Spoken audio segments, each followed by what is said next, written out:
Good day, guys. Welcome back to the channel. So let's take a look at what we'll be expecting this week on CAD JPY. So if you are yet to subscribe and you've not subscribed, make sure you click on the subscribe button, like, share, make your comments. So we'll take a look at it on our daily time frame. We clearly can see that we are ranging within this level. When markets dropped to this our support level, then you saw it markets came back to this resistance, then it eventually came back down to our support, then it gave us that bullish one to tap our resistance, right? Now we are supposed to be expecting to drop to tap this our support level, right?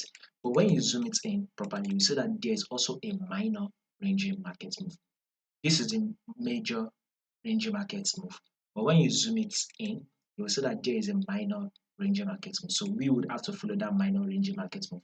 Possibly if market comes to retest it, we will see it go bullish. So this week we should be expecting a bullish move on JPY, possibly this week.